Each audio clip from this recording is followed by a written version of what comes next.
Hey guys, Speed Metal here with basically a beginner's guide to zombies. I've wanted to compile all the information into a series of videos of basically all the information we know and love from zombies.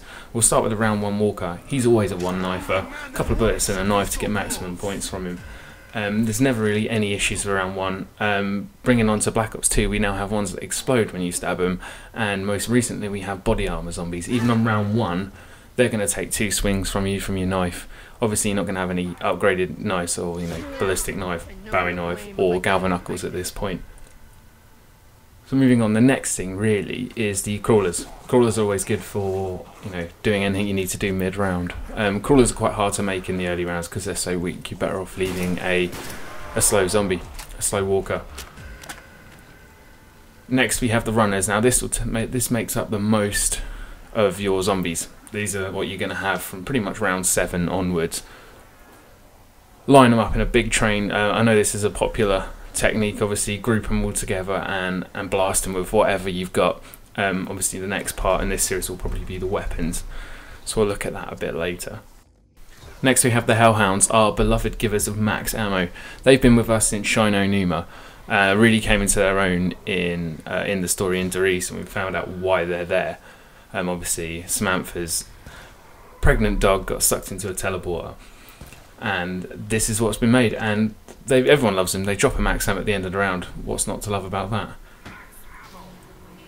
Moving on, this was pretty much the next innovative thing they did in zombies. This was the Space Monkeys. This was in the first DLC pack for Black Ops 1.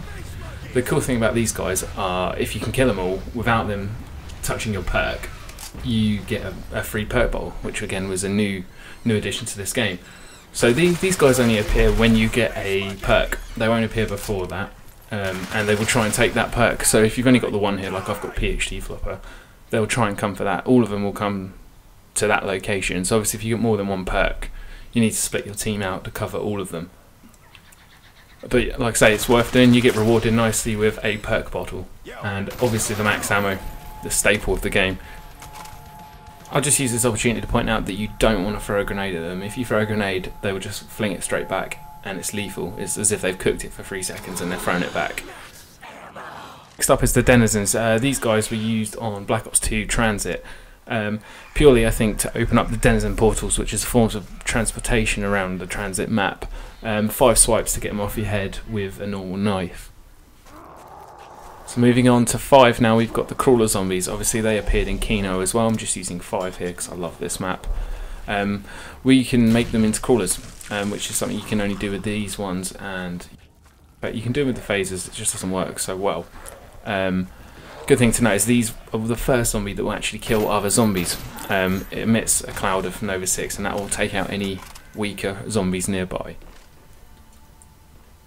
So the next one is a variant of the crawler zombie. This one's a phasing Nova 6 zombie. These were introduced in Moon.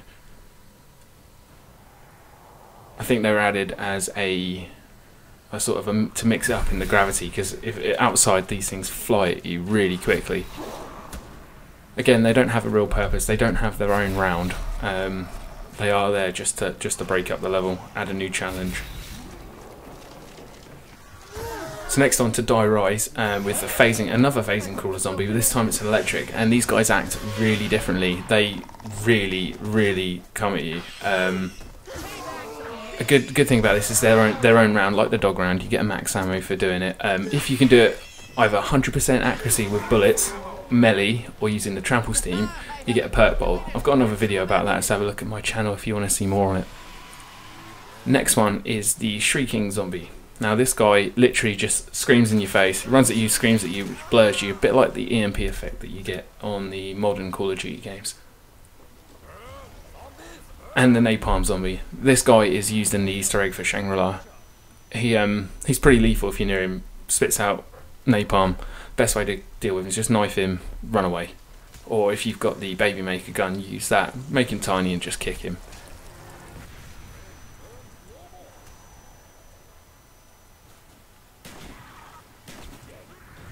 So next is on to the astronauts, or the cosmonauts as Nikolai likes to call them. These guys will grab you and steal your perk. The Cool thing is you can use them to get away from trouble if there's loads of zombies and you want to teleport across the map, but they will take one of your perks. If you've done the Easter egg, they won't steal anything. You can get away scot-free, they'll just move you. Pentagon Thief, now he was introduced in 5. Now this is a really cool boss round zombie. Again, guaranteed max ammo if you can survive, but what he'll do actually is steal your gun. Any active gun that you've got in your hand, he'll take. So the only way to get it back is to kill him. If you kill him, you get a bonfire cell, which was again a new perk added in this mode that lets you upgrade for a discount instead of just use the box for a discount. Now I'm going to freeze it here. Making this video, I noticed something. This guy's Clark from the campaign.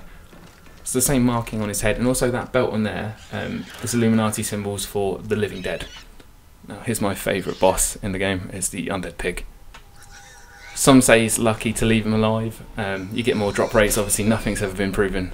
But yeah, we tend to leave him alive as well, a bit of a good luck charm. Next we have George Romero, added to the Call of the Dead map. Now this boss is really different, he doesn't disappear. You can let him wander around the map for the whole game.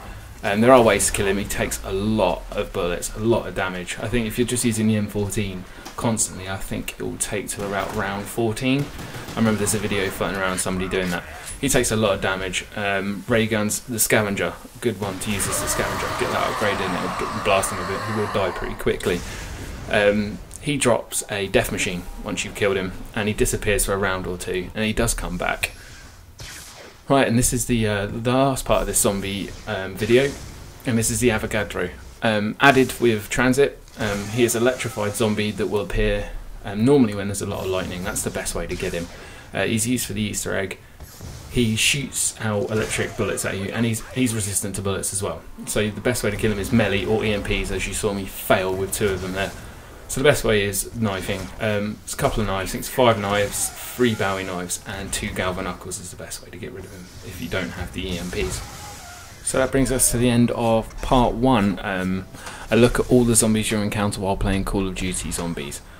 Part 2 will be based on environments, traps, locations, things you need to be careful of running around the maps, or things that are going to help you survive and fend off the zombies better.